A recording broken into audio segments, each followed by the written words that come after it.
Bonjour à tous, je suis Mathéo Manon et aujourd'hui nous allons répondre à la question: dans quelle mesure le pouvoir politique français a-t-il utilisé Versailles depuis le Premier Empire? Pourquoi marque-t-il le paysage historique français depuis plusieurs centaines d'années et qu'en est-il de sa fonction actuelle? C'est ce que nous allons aborder dans cette vidéo.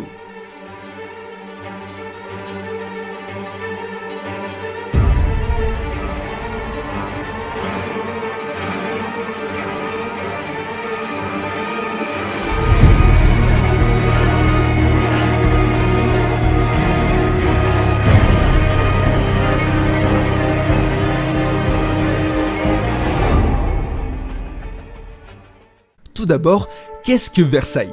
Le château de Versailles est un monument historique français situé sur la commune de Versailles dans le département des Yvelines. Résidence principale des rois de France Louis XIV, XV et XVI, il fut érigé pour glorifier la monarchie absolue française. Le premier château est d'abord construit par Louis XIII qui en fait une résidence secondaire, mais c'est sous Louis XIV que Versailles va nettement prendre de l'importance.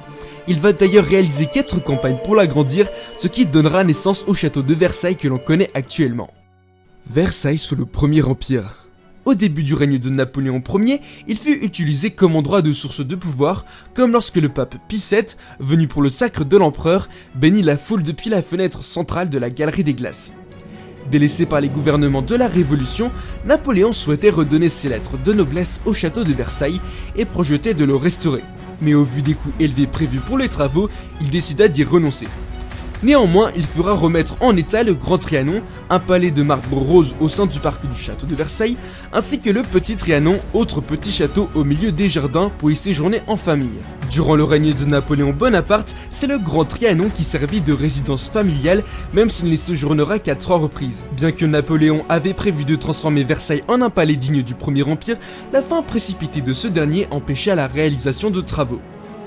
Versailles, musée à la gloire de l'histoire de France, de Louis-Philippe Ier à Napoléon III.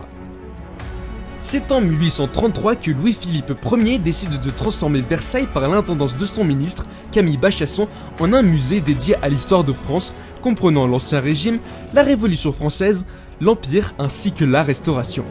Ce musée constitue un point de réunion nationale autour de l'histoire de la monarchie ainsi que la République.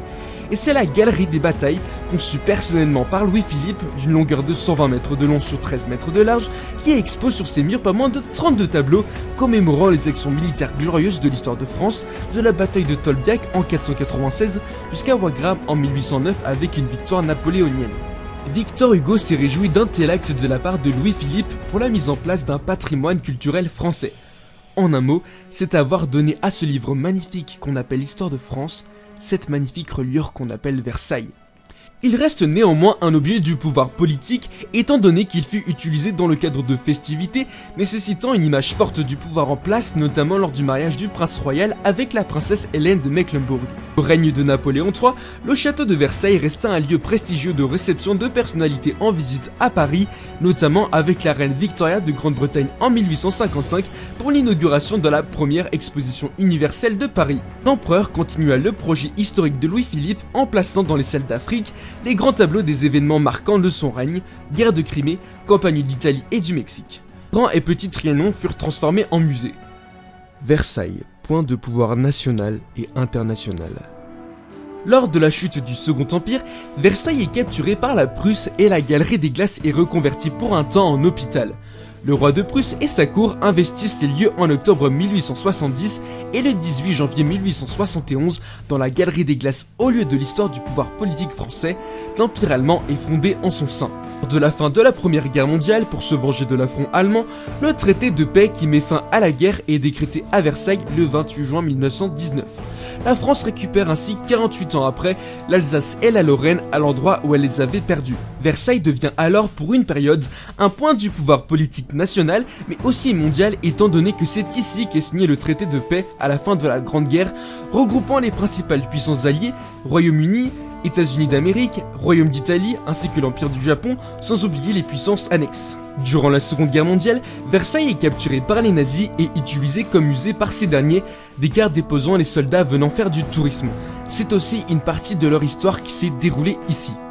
Versailles, véritable symbole du pouvoir français, le drapeau nazi flottera à son sommet pendant 4 longues années jusqu'au 24 août 1944. C'est à la fin de la guerre, lors de la libération, qu'à leur tour, les soldats américains viennent visiter Versailles.